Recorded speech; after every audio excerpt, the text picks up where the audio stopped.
the show. Just a solid 2-hour drive, and we're here and it's so busy. But looks like it's really upped its game from last year. There's more stands, there's more people, there's more stuff going on. So I think the main thing today is going to be not spending all of our money. And we've literally got in and bought something already. And we're going to try and go to a couple of the talks and just explore and see how we got on. We'll do like a haul in the car later of what we bought.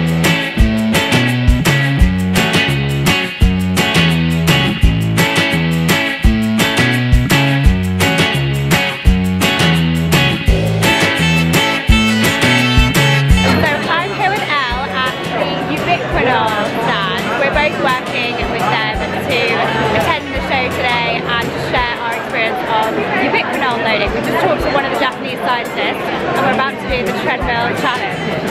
How far do you reckon you can run in 3 minutes? 3 minutes. Well, I'll aim for at least half a kilometre.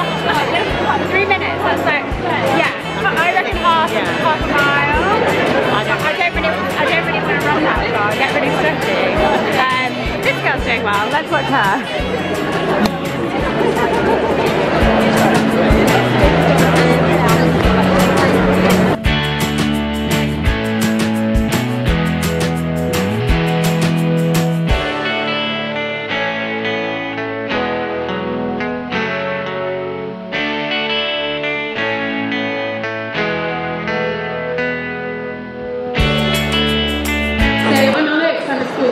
I've been a school dietitian for 15 years, but I'm also a runner, so I've been running for almost 20 years now. But this isn't just about elites. No matter what your level of training or level of your ability, your diet can really be the fine line between success and failure. And even basic small things that you can do and change will make that difference to your performance. A lot of people think nutrition is actually complicated, and we'll go into that in a minute, but actually it's not, because even with things like this, even the smallest tweak to your diet can make a significant difference. So I just want to run through what you should be doing and what the science says for your race nutrition, what you should be doing. So we use 3 different nutrients, carbohydrate, protein and fat, to give us fuel. Okay, but despite what there's a lot of controversy and arguments about, there's no doubt our body likes to use carbohydrate because it is most easily converted to energy compared to protein and fat. So this is really good, but the problem lies is that we only have about 90 minutes worth of carbohydrates stored. So if we eat some pasta, we'll eat that, we'll digest it, and it will circulate in our blood system as blood glucose. If we're then not using up that blood glucose, our body stores it in the muscle and the liver as glycogen. So for us runners, when we're going out for a 6-mile, 10-mile, 20-mile run, we will be tapping into those glycogen reserves and that will keep us going, but only up to about 90 minutes. So that's when it comes into play that we really need to look at taking carbohydrate when we're training, because that, without doubt, will increase your time to fatigue and to exhaustion. So generally we know that the gut can absorb up to 60 grams of carbohydrates an hour. So that was done in a lab, in very controlled conditions, but we do know that is the case. So really, generally, anything over 1 gram per minute, our gut will just get rid of. So if you go over 70, 80 grams of carbs in one single carbohydrate, our body won't use it. So with the science, when we're looking at athletes, we say ideally, gold standard, we want to try and get you up to, in a marathon, 60 grams of carbs an hour. Okay, that's great.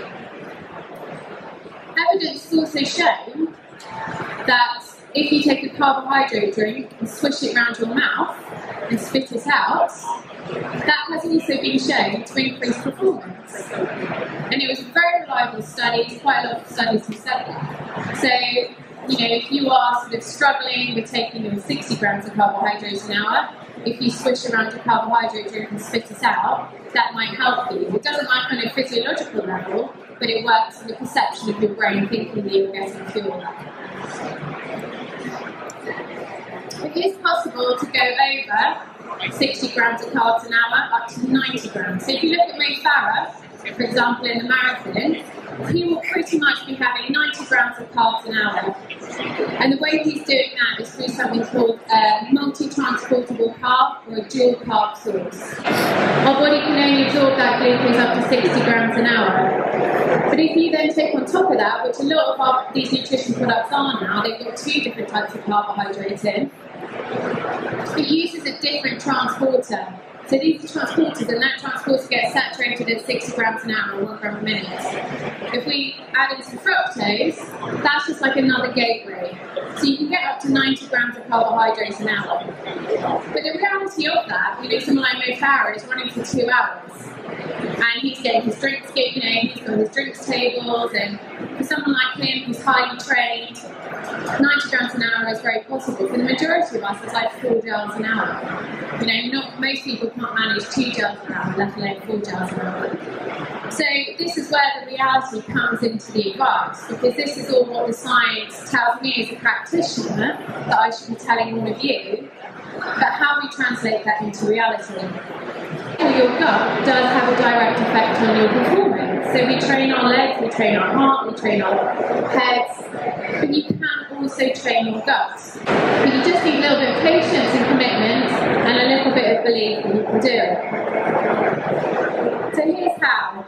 I find people make a mistake because I have loads of people contacting me, maybe 4 weeks out of their event, whether it be an Ironman or a marathon, saying, I've got this race coming up, I need to get my race nutrition sorted out. And because I'm a really nice practitioner and I'm really honest, I say, look, I'm really sorry, there's not a lot I can do for you right now because it's too close to an event to be able to start trying to work all of this out. You need to give yourself time.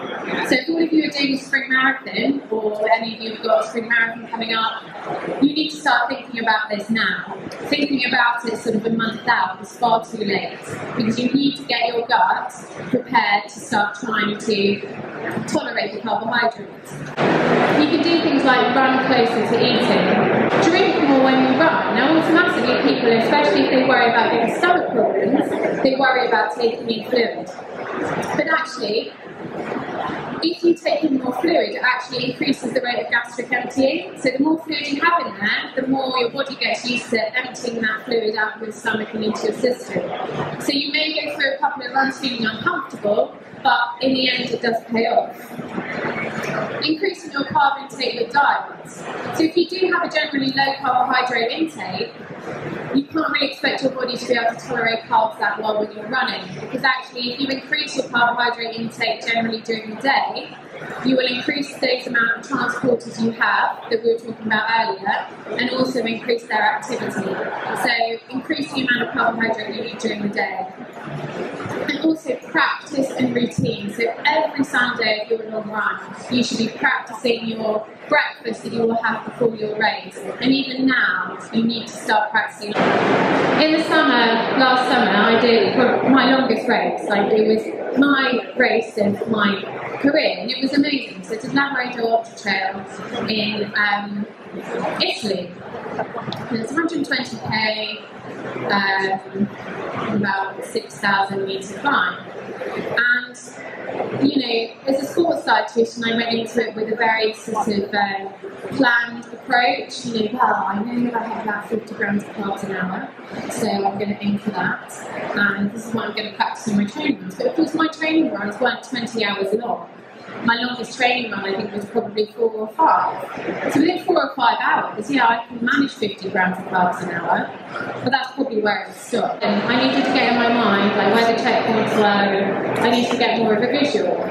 So I set out 50 grams of carbs an hour, so in the first bit between the checkpoint, I needed 1 tailwind and 1 gel. And then between the next checkpoint, I needed 1 gel, 1 bar, and 1 tailwind. And this, literally, I planned this out for 20 hours. And I didn't really even know how long the race was going to take me. I kind of assumed maybe 20 hours, but I wasn't sure. And the idea was when I got to the checkpoints, a really good plan for ultras is to take a little plastic bag. So you get to the checkpoint and you can select your food, you can put it in your plastic bag, put it in, and there's your mobile picnic. So you run off and you're eating as you go.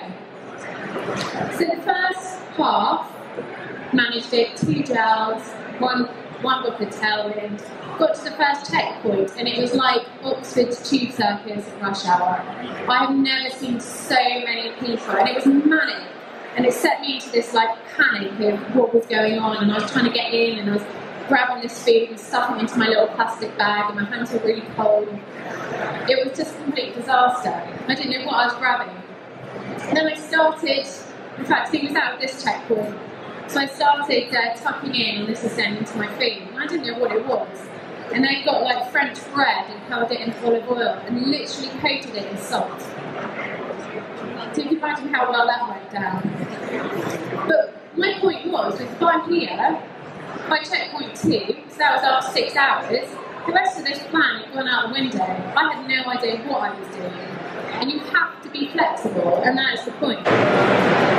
So, how do you plan your race nutrition?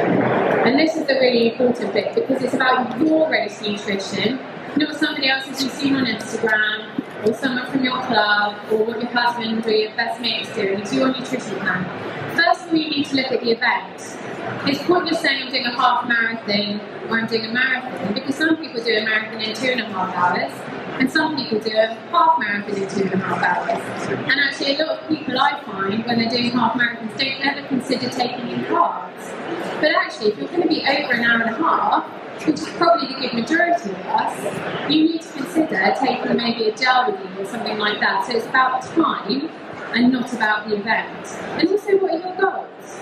You know, if you are going out, I'm going to smash my sub-3, I want to get a really good thing, or if you're just doing it just to have fun and go out, well, if you're going to go and get a PB, yeah, you probably want to be trying to train to get up to that 60 grams an hour.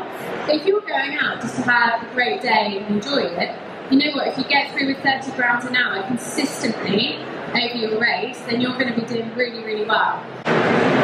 Work out what carbs you're having. So start low in your training and work up. Don't just go out tomorrow and go, well, Alex says I need to have 60 grams of carbs an hour, so I'm going to be having a gel and I'm going to be having like 250 mils at my sports stores, because that's not going to work. Start with a gel or a bar, whatever is your go-to, and work up with that.